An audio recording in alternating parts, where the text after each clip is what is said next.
I lartësuar, i madhëruar, i lavdëruar, qoftë Allahu Azza wa Jall me madhështi. Atë falenderojmë, për ati ndihmë dhe falje kërkojmë. Kërkojmë mbrojtje për Allahu të lartë madhëruar për çdo të keqe që kemi vepruar me dije apo pa vedije. Atë të cilin e udhëzon Allahu i lartë madhëruar në këtë udhëzim madhështor, nuk ka askur që ta privojnë nga kjo mirësi kaq e madhe. Dhe mbi atë të cilin nuk zbret udhëzimi Allahu xhele xhelalu, nuk ka askur që ta drejtoj dhe orientoj për në rrugën e drejtë. Vërtetoj dëshmoj me bindje të thellë se nuk ka hyjni tjetër që meriton të adhurohet përveç Allahut Azza wa Jall, i cili është një i vetëm. Dhe vërtetoj dëshmoj se Muhammed Mustafaja sallallahu alaihi wasallam, i biri Abdullahit, është rob dhe i dërguar i Allahut. Ai e përcolli qartë mesazhin e tij hynor ke njerëzit, e plotësoi amanetin dhe sakrifikoi në rrugë të Allahut deri në fundin e jetës së tij. Salavatet, selamet, përshëndetjet tona më të përzemërta i dërgojmë më të mirën e krijesave, pra mi Muhammedin sallallahu alaihi wasallam, mi familjen e tij të ndershme, mi shokët e tij besnik dhe mbar ata që e pasuan, e pasojnë dhe do ta pasojnë ata deri në ditën e fundit. Allahu i lartë madhruar na tregon në librin e tij fisnik ku thot: O ju besimtar, o ju që keni besuar, friksojeni Allahun me një frikë të vërtet, me një frikë të sinqert, ashtu siç meriton Allahu xhele xhelalu t'i friksojeni, dhe mos t'ju gjej vdekja vese ju duke qenë musliman, vese ju duke qenë në fenë islame. Dhe thot përsëri Allahu i lartë madhruar: o ju që keni besuar, o ju besimtar, friksojeni Allahu dhe gjithmonë shprehni fjalë të drejta të matura, gjithmonë shprehni të vërtetën kur do herë ta thoni, largoni nga gënjeshtra. Se në këtë mënyrë Allahu xhele xhelalu ka për t'ja u korrigjuar punët tuaja, ka për t'ja u përmirësuar çështjet e juaja. Dhe dijeni se ai i cili i bindet Allahut xhele xhelalu dhe të dërguarit të tij, s'ka dyshim se ai ka korrur një fitore të madhe.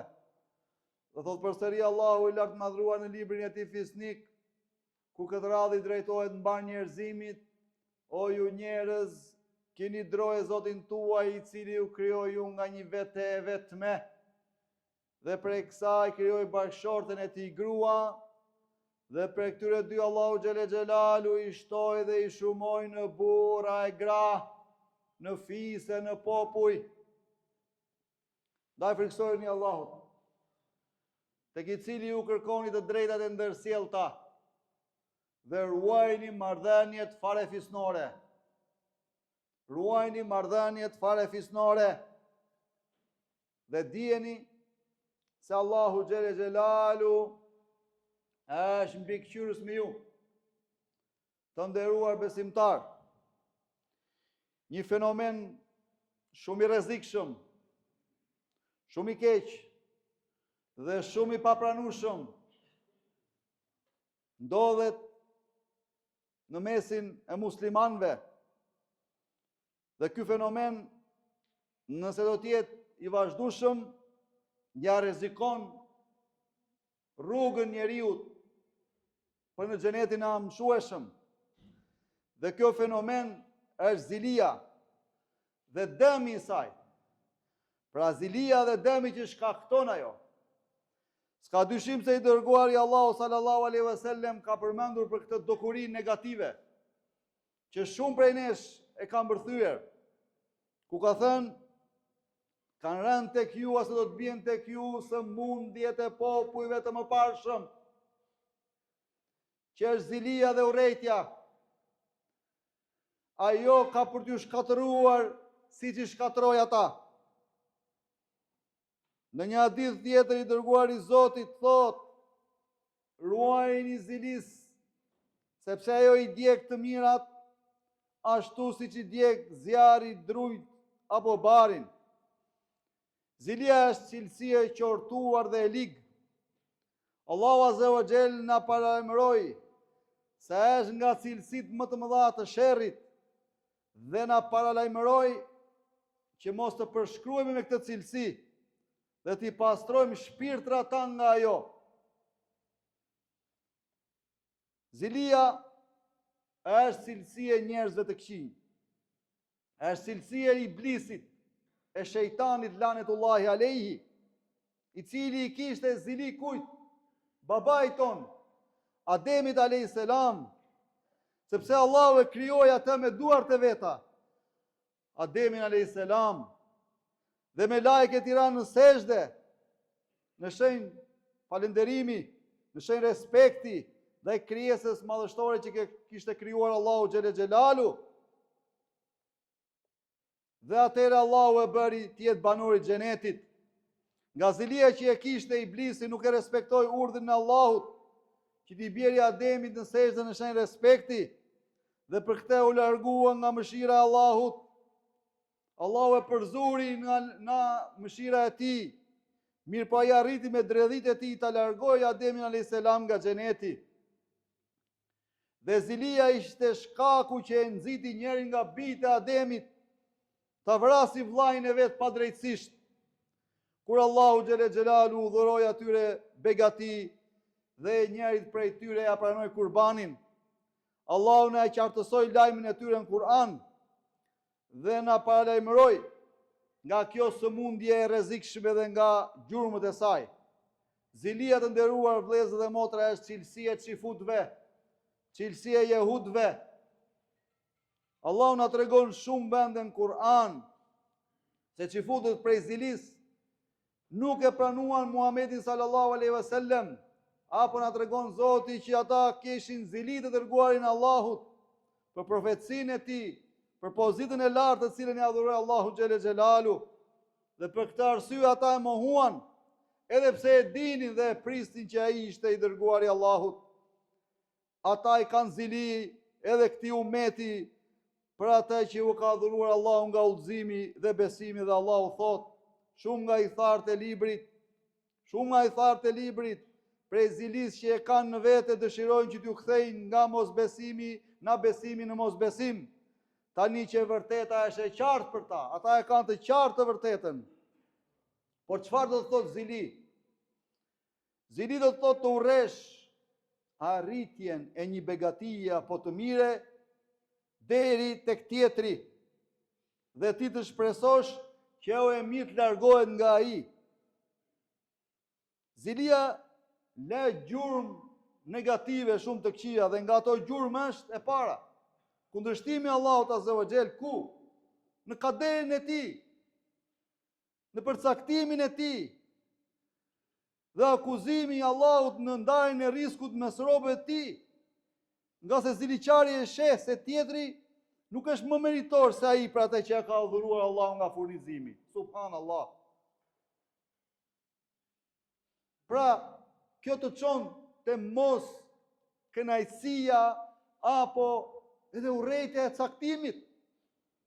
Si ta kem urrejtje apo zili një vëlla musliman për një diçka që Allahu ja ka dhëruar atij, qoftë pasuri materiale, qoftë pozit në punë, në shoqëri apo kudo. Si ta kem zili?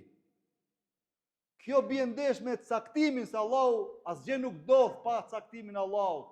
Ta harroj gjithë secili prej nesh. Nga gjurmët e zilisë është se ziliqari e mohon urtësinë e Allahut në drejtimin e çështjeve. Allahu jep dhe merr për një urtësi madhështore. Allahu e din. Kurse ziliqari e mohon këtë urtësi.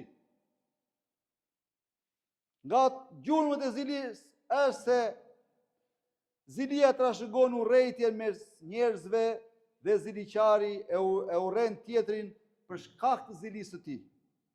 Kjo bie ndesh me obligueshmërinë e vllazërisë mes besimtarëve. Kur i dërguari Allahu sallallahu alaihi wasallam ka thënë, mos e urreni njëri tjetrin, mos e keni zili njëri tjetrin, mos ja kthini shpinën njëri tjetrit gjatë zemërimit, as mos i shkëputni marrëdhëniet tuaja dhe bëhuni robër të Allahut, vëllezër të mirëfill. Nga dëmet e zilisë është se zilia e nxit ziliqarin të tentoj, që t'ja largoj begatin atij që e ka zilin me çfarë do lloj mënyre. Qoftë ajo dhe me vrasjen e tij, subhanallah, siç na lajmëroi Allahu xhelle xhelalu për 2 bijtë e Ademit alayhis salam, ku tha Allahu azza wa xhel, lexoj o Muhammed atyre saktësisht ngjarjen e 2 bijve të Ademit, kur ata bën nga një kurban dhe njerit prej tyre u pranua, kurse njerit jo, dhe njeri tha tjetrit, ty gjithsesi do të vras. Ai tjetri i tha, Allahu pranon prej devotshmëve. Suratul Maide ajeti 27. Dhe në fund e bëri krimin më të madh, duke e vrarë vllain e vet dhe duke derdhur gjakun i pari në tokë, kështu që ai do të marrë një pjesë të gjunafit mbi supat e veta për çdo shpirt që do të vritet padrejtisht deri në ditën e Kiametit. Dhe sebebi i gjithë saj kush ishte?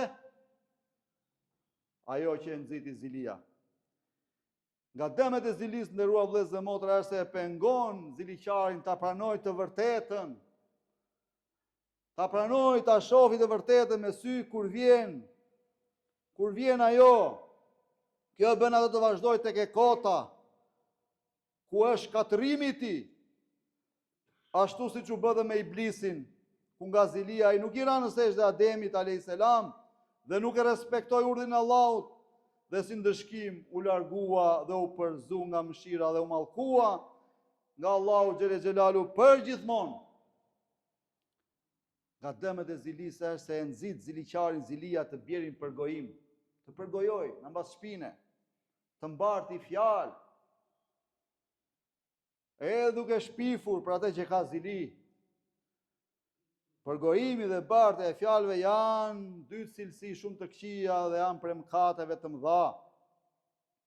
Nga dëmet e zilisë është, nderuar vëllezër dhe motra, se zilia e nxit ziliqarin të bëj atë gjë që është ndaluar në fe, që është haram kategorikisht, sepse ziliqari i verbuar nga zilia e tij ka mundësi që vllajën e vet musliman t'i bëj dëm atij, ta dëmtoj ata në tregti apo në shitblerje, apo edhe në fejes, apo në martesë, apo në punë. E tëra kjo e bën që të mirat e tij ziliqarit t'i digjen, t'i bën pluhur, ashtu siç tha pejgamberi sallallahu alaihi wasallam, ruajuni zilis, sepse ajo i djeg të mirat ashtu si i djeg zjarri drujt apo barin. Nga dëmet e zilis përsëri, nderuar vëllezër dhe motra, se e bën ziliqarin të jetë përherë në breng, e pikëllon, në pikëllim, kur i sheh begatit që Allahu ja zbret robëve të tij, kurse ai nuk e do këtë gjë, e urren, subhanallah, dhe s'mundet ta përballoj, dhe përfshihet nga brenga dhe nga pikëllimi. Nga dëmet e zilis është sepse zilia është shkak i shkatërimit të kujt? Shoqërisë. Për këtë arsye pejgamberi sallallahu alajhi wasallam tha, kanë rënë tek ju sëmundjet e popujve para jush. Zilia dhe urrejtja kanë për t'ju shkatruar ashtu siç i shkatroi ata. Kjo është dukuri shumë e rrezikshme, nderuar vëllezër dhe motra, që e përmendëm. Sepse shejtani është ai që loz me birin e Ademit. Gjithë secili prej bijve Ademit e ka një shejtan tek veshi i tij që i fryn ditë e natë. Por çështja është ndikimi, sa ndikon ai tek biri i Ademit. Nëse muslimani është i devotshëm, i kapur fort pas fesë Allahut, dhe feja Allahut nuk është vetëm fal namazin, namazi është prej gjërave shumë të rëndësishme në Islam, nuk ka pikën e dyshimit. Por jo fal 5 vaktet e namazit dhe nga ana tjetër jetë zero, komunikim me njerëzit, edukat, apo lëshoj mjekrën deri te kërthiza. Nuk llogaritet feja na lesht, o vëllezër dhe motra. Pashallah. Mjekra është wajib i pejgamberit sallallahu alajhi wasallam, s'ka dyshim. Po jo lër mjekrën e gjatë edhe shkurto pantallonat dhe ti u bëre musliman 24 karaç. Allahu azza wa jall thot në librin e tij Fisnik, ja ayyuhalladhina amanu udkhulu fi silmi kafa. Pra o ju që keni besuar, o ju besimtar, hyni në fe tërësisht. Që do të thot, hyni në fe plotësisht. Dhe feja është një det i madh oqean, është dije pa mbarim. Nga djepi deri në varr muslimani do ta marrë dijen. Jo se lëshoj mjekrën dhe shkurtoj pantallonat dhe e mori dijen e plotë dhe u bë domethënë dietar, alim, nuk pyet as për hoxh, as për dietar, as për nxënës dije, as për gjë për gjë. Dhe këtu hyn zilia, shejtani dhe fillon kjo çka tham nderuar vëllezër dhe motra. Kalon te kjo pika që folim që është shumë e rrezikshme. Që është jashtëzakonisht e rrezikshme.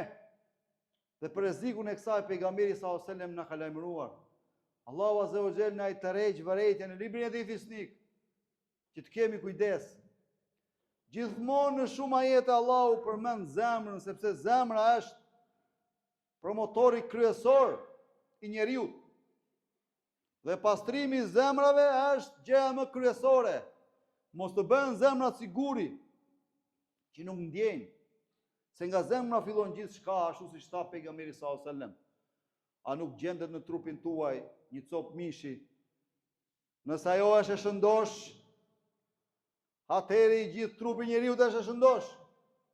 Dhe nëse ajo është e sëmur, atëherë i gjithë trupi i njeriu është i sëmur dhe s'ka dyshim se ajo është zemra. Pra nga zemra. Si të kem ziliu në robi Allahut, për atë të mirësi që ka dhënë vllai i tij musliman Allahu. Po elhamdulillah, falënderoj Allahun, Allah shtoja begatit.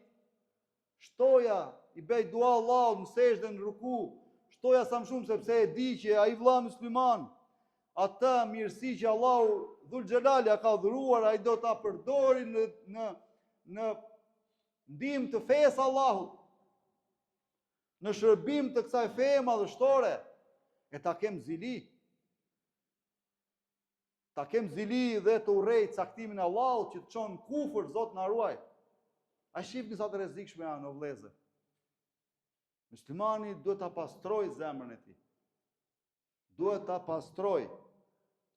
Duhet ta lidhi shpirtin e tij me rregullat që pejgamberi sallallahu alajhi wasallam e ka këshilluar për na ka këshilluar ne. Gjithmonë do ta ketë parasysh hadithin që e ka thënë i dërguari i Zotit në shumë versione dhe në shumë transmetime i saktë, mos hy aty ku s'të takon. Mos hy aty ku nuk të takon, apo prej fesë apo islamit të mirë të një njeriu është lënia asaj që nuk i takon. Sot ne hasim gjëra nga më të ndryshmet. Është fatkeqësi pashallah, fatkeqësi shumë e madhe. Dhe është umeti islam në këtë derexhe, në këtë gjendje që është. Nuk dëgjohen dietarët që Allahu xhelel xhelalu e përmend në Kur'anin Fizik, thot për çështjet e fesë, drejtoni Allahut dhe të dërguarit të tij, nëse ju nuk e gjeni atë, atëherë drejtoni tek ata që është dhënë dija në mesin tuaj, ata janë dietarët. Ata janë dietarët, pishtarët që ne na i ndriçojmë rrugën sot, sepse sot s'ka pejgamber. Me pejgamberin sallallahu alajhi wasallam u mbyll revelata. Pejgamberin sallallahu alajhi wasallam është mbyllur revelata hynore. As dietar nuk dëgjohen, as imamët e xhamive nuk dëgjohen, edhe po ndodh ç'a ndodh sot në botën islame. Muslimanët janë me miliarda, po janë si shkuma e detit që ka thënë pejgamberi sallallahu alajhi wasallam, që shkuma e detit vjen shumë, pastaj hop shpërbehet. Fatkeqësisht, ky është realiteti jon. Dhe këtu futen gjitha këto nderuar vëllezër dhe motra. Prandaj duhet kemi shumë kujdes. Dhe këshilla ime është, domethënë që në fillim këshilloj veten time, pastaj edhe ju. Kush nga ju apo nga ne e gjen veten se ka zili, le të shpejtoj në largimin e saj dhe t'i rikujtoj vetes së vet se është dëm i madh. E para për fenë e tij, për dynjan e tij, për ahiretin e tij, dhe se ai s'mundet t'i bëj dëm as edhe një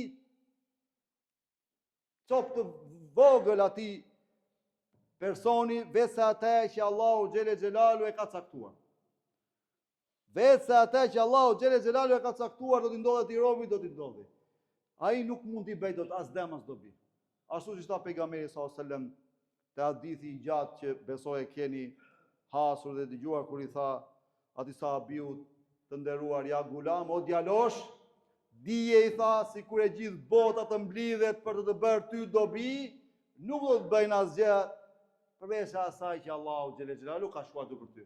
Dhe kundërta dije, si kur e gjithë bota ummeti të mblidhet për të bërë dëm, keq, sherr, nuk do të bëjnë asgjë përveç asaj që Allahu xhele xhelalu ka shkuar për ty. Prandaj keni kujdes robër të Allahut. أقول ما تسمعون واستغفر الله لي ولكم من كل ذنب وسوء فاستغفروه إنه هو الغفور الرحيم. E themi këtë fjalë dhe kërkojmë falje për Allahut, për ju dhe për mua, me të vërtetë Allahu është falës i madh dhe mëshirues.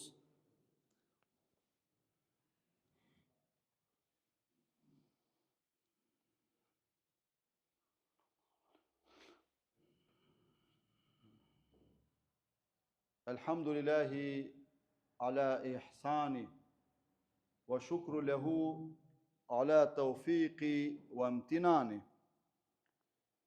Falënderimet takojnë Allahu xhele xhelalu për çdo mirësi që na i ka dhënë dhe ai është një i vetëm, s'ka zot tjetër përveç tij. Dhe paqja dhe bekimet e Allahu xhele xhelalu qofshin mbi pejgamberin sallallahu alaihi wasallam, që është pejgamberi i fundit dhe s'ka pejgamber tjetër mbas tij. Të nderuar vëllezër dhe motra. Shpëtimi i njeriut apo i muslimanit nga kjo sëmundje shkatrimtare do të vi vetëm në atë mënyrë kur njeriu t'i kthehet Allahut azza wa xal me pendim të sinqert dhe kërkim falje dhe mbështetje të plotë tek ai. Se Allahu xhele xhelalu është ai që jep dhe ai që merr. Sidomos të gjithë ata që kanë nevojë në rrezik, në furnizim, janë të martuar, nuk kanë fëmijë, kanë toka pjellore dhe nuk ka ujë, që të drejtohen Allahu xhele xhelalu me istikfar, apo kanë sëmundjet që përmendëm, me istikfar, me kërkim falje, se kjo vallahi është rrugë dalje. Allah e përmend në surën Nuh, zgjidhjen e problemeve që po përmendim. Fekultu staghfiru rabbekum innehu kana gafara. Yursili sama aleikum midrara. Wa yumdidkum bi amwal wa banin wa yaj'al lakum jannat wa yaj'al lakum anhara. Pra, thot Allahu na tregon, thuaj, o Zot më fal. Gjithmonë kërko falje Allahut, bëj istikfar, astaghfirullah ose Allahumma inni astaghfiruka wa atubu ilejk. O Zot, unë kërkoj falje prej teje dhe pendohem tek ti. Pra thuaj, o Zot, kërkoj falje prej teje. Do ta gjesh Allahun falës, thot Allah. Ke probleme për shi, thoj astaghfirullah. Allah ju zbret shi me bollak nga qielli. Ke probleme, nuk ke fëmijë, bëj istikfar. Allah ju begaton me fëmijë, me evlat, me pasardhës. Ja pra zgjidhja. Dhe e fundit që mos ta zgjas ndërua vëllezër dhe motra, se s'dua që të marr dhe nga koha juaj të çmuar. O men yattaqillaha yaj'al lahu makhraja wa yarzuquhu min haythu la yahtasib. Dhe ai i cili i friksohet Zotit me frikë të sinqert, kthehet tek Zoti me frikë, respekt të sinqert, Allahu atij s'ka dyshim i bën rrugdalje. Vallahi i bën rrugdalje dhe e furnizon nga se pret, nga nuk e mendon. Kjo është zgjidhja vëllezër nga këto sëmundje shkatrimtare. Prandaj Zotin e plot fuqishëm e lut me emrat e tij të bukur, cilësitë e tij të përsosura absolute, ti pastroj zemrat tona nga këto sëmundje shkatërimtare, të fusi vllazërin, dashurin, harmonin, bujarin, besnikërin në mesin ton. Ta largoj shejtanin, iblisin, i cili mundohet çdo moment të fusi përçarjen e fitne në mesin e bijve të Ademit.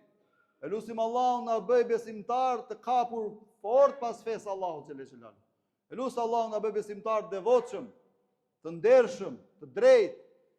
E lutim Allahun na mëshiroj, na drejtoj kurdoherë në rrugët tona.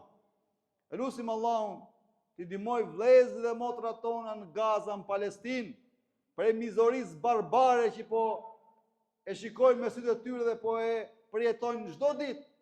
Me pakta, me lutjet tona, me duat tona, e lutim Allahun, o Allah lehtësoja, o Allah ndihmoj, o Allah shëroj ata që janë të smur dhe të vdekur, mëshiroj ata që janë të uritur.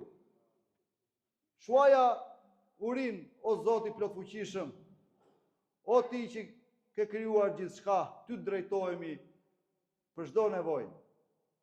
E lutim Allahun të mëshiroj të gjallët tanë, të vdekurit tanë, wa sallallahu ala sejdina Muhammed sallallahu alaihi wasallam, wa ala alihi wa sahbihi at-tahar wa at-tabi'in al-akhyar. Ya wahid ya qahar faghfir lana ajma'in.